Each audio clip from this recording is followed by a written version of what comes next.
Dennis McQuail, 1972, described an audience as being a temporary collective. As a group, we feel our music video is aimed at both a partly mainstream and partly niche audience. Indie is a genre which, alongside other genres, has a plethora of subgenres that divide into sections such as indie pop, indie folk, and in our case, indie rock. Julian McDougall, 2009, stated that due to online age, these audiences are not as stable as they were before the introduction of digital technologies into this area of the media.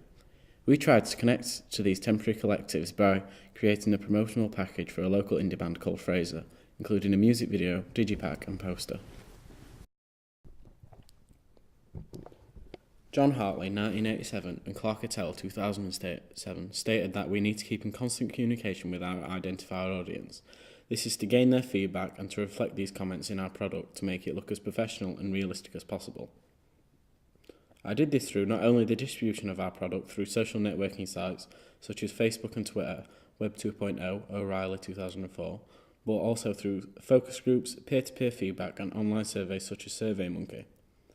We also use actors of the same age and a close gender split to communicate to our audience through the music video, as it is relatable, meaning more people will watch it, widening Fraser's viewership.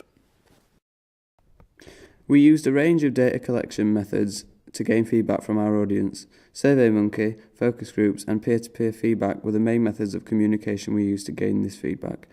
As stated earlier, SurveyMonkey was used to gain feedback from the rest of the people in our class. This formed our primary research as we carried this out ourselves.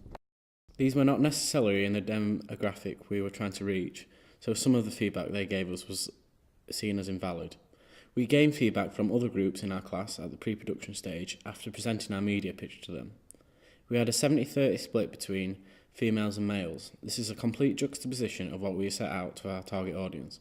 This could also mean parts of the data are again invalid. In terms of narrative, we decided to plan out and use a hybrid format for our video. One section is of the band performing their song, Shine the Light, live, and the second section is of our narrative. This consisted of our main character, who is the prince figure, going to a bar to meet a girl. Coincidentally, this is the same bar the band are performing. To create a disequilibrium, we had the girl not turn up, and our complication resolved around the protagonist going out and getting drunk to get over the disappointment, a literal case of drowning his sorrows, which then leads to a long walk home down West Street in Sheffield. The idea was then to keep the ending open to the audience interpretation by having our main character pass out on the floor. We also toyed with the idea of having him wake up the next morning in a bed looking extremely rough, and we even filmed a sequence of this but decided not to put it in the final cut. After asking the qualitative questions, what do you think, to our narrative section of the music video, we received feedback such as easy to follow, suits the genre, and it is simple. One of our main goals was to follow these comments. However, during the early stages of our music video's production, after gaining feedback from our tutor, we found that we did not reflect these comments. It was evident we still had parts of our narrative missing. We needed then to include another insert shot in order to make the narrative easier to follow. The main reason for this happening is it is much easier to pitch a narrative down to an audience in words. When it comes to actually creating the product, we found that placing together our ideas was much more difficult than anticipated due to lack of shot types and coverage. We needed then to include another insert shot in order to make the narrative easy to follow. The main reason for this happening is that it is much easier to pitch a narrative down to an audience in words. When it comes to actually creating the product, we found that placing together ideas was much more difficult than anticipated due to the lack of shot types we covered. We had comments from our tutor stating that she knew what was happening with the narrative. However, this was only because she knew our plan and that a first-time viewer of the video would not understand straight away. We took on these comments and went back to Adobe Premiere CS 5.5. We implemented ghosting shots in order to connote the drunkenness, as this was not initially totally obvious to the viewer, and used a fade to white effects and a black and white filter to show the flashbacks. We found that this did cause more problems in terms of audience interpretation, as two focus group members questioned the use of the black and white, asking, "What is this part for?" This feedback was crucial in the final stages of our music video's production, as without it, the open narrative would have confused the viewer further, making the video pointless. 90% of our audience also told us the amount of characters we featured was enough. This was good feedback for us in terms of our own creativity and the struggles we were already facing in terms of narrative. 3 characters was more than enough as including more important figures would overcomplicate things further. The feedback from resources such as focus groups and peer-to-peer feedback allowed us to change aspects of the video that we are aware our target audience wants to see, as our audience were right in front of us. For instance, our focus group wanted to see more of our protagonist getting drunk, as at the current time we only showed the prince drinking 2 pints, and it was not believable enough that he was drunk.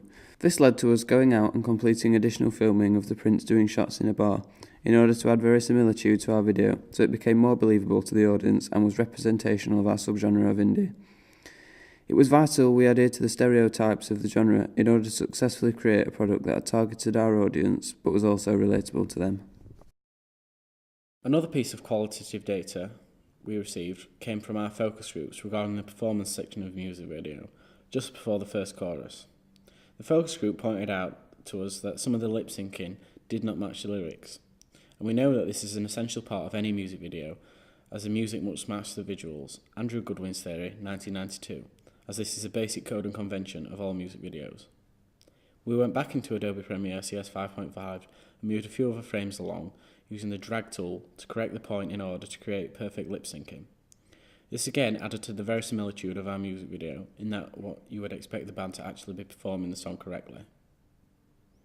In making these changes, we successfully fulfilled the purpose of a promotional video. We also posted our video in different stages of completion onto the video sharing site, YouTube, in order to gain a response.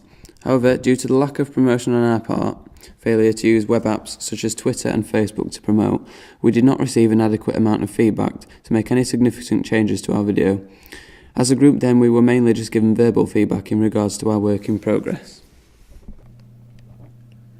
The main theme of feedback we gained during the post-production stage after amending problems with verisimilitude and narrative structure were that the narrative is relatable to a wider audience, not just indie, and that a sense of realism was created.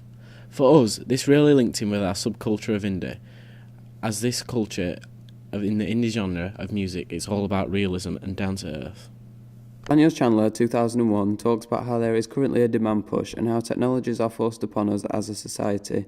We deliberately use technologies as little as possible to gain qualitative feedback from our audience, as we felt that speaking to the target audience face-to-face is not only a more direct way of contacting them, but also adds a more personal element to the production of our promotional packages, as we can read off our focus group's emotions to tell their true answer. However, we should have used technologies more, as our target audience of 18 to 24-year-olds are all digital natives and often use social media to put across their points of view.